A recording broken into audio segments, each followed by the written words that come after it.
Hello, good morning class 10th। आज आपके कविता number 4 का हम लास्ट भाग पढ़ेंगे बच्चों।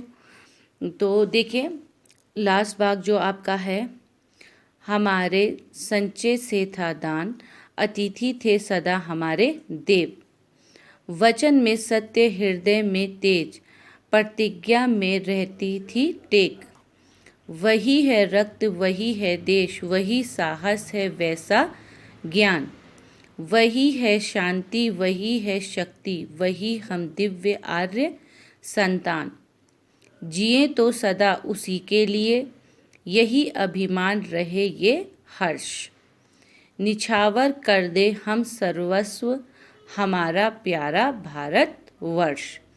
देखो बच्चों, इसमें कवि हमें बता रहे हैं कि भारतवासी जो थे वो धन संग्रह करते थे, मतलब पैसा जमा करते थे। ठीक है, संग्रह करते थे, लेकिन किसके लिए करते थे? दान देने के लिए। भारतवासी जो थे पैसा जमा करते थे, लेकिन वो करा करते थे दान में देने के लिए उन लोगों को जिनको इसकी ज़रूरत होती थी, मजबूरों की मदद करने के लिए। हम अतिथियों को देवता के समान मानते थे, अथवा हमारे शुभ कार्यों से प्रसन्न होकर देवगण हमारा आतिथ्य स्वीकार करें, हमें कृतज्ञ करें। इसलिए हम लोग अपने देश में आए हुए मेहमान की भी इज्जत करते थे।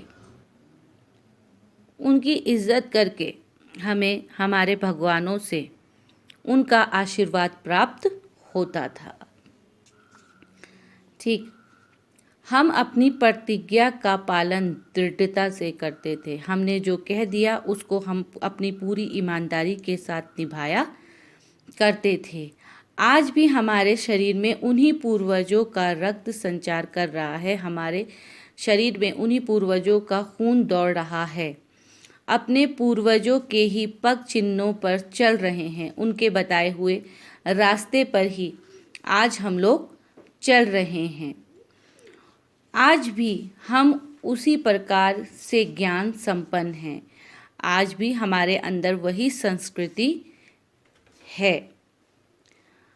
हम में वैसा ही बल, वैसी ही शांति है।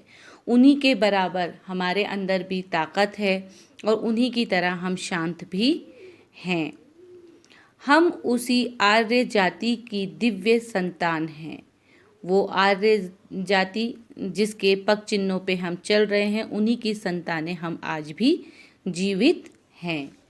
हम सदा अपने प्यारे भारतवर्ष के लिए जीवित रहें। हमारा मानना है कि हम अपने प्यारे भारतवर्ष की सेवा करने के लिए जीवित रहें। हमारा अपने देश के अभिमान और इसे देखकर जो हर्ष पैदा होता है, मतलब अपने देश का अभिमान को देखकर हमारे दिल में जो खुशी पैदा होती है, वे सदा बना रहे, ऐसा हमेशा बना रहे। हम अपने इस प्यारे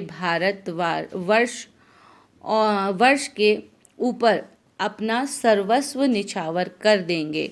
हम अपने इस प्यारे भारतवर्ष के लिए अपना जान माल सब न्यौछावर कर देंगे।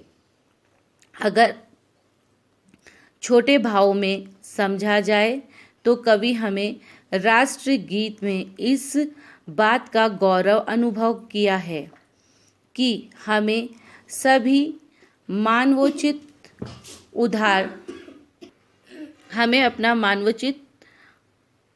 उदार गुण अपने पूर्वजों से ही प्राप्त हुआ है।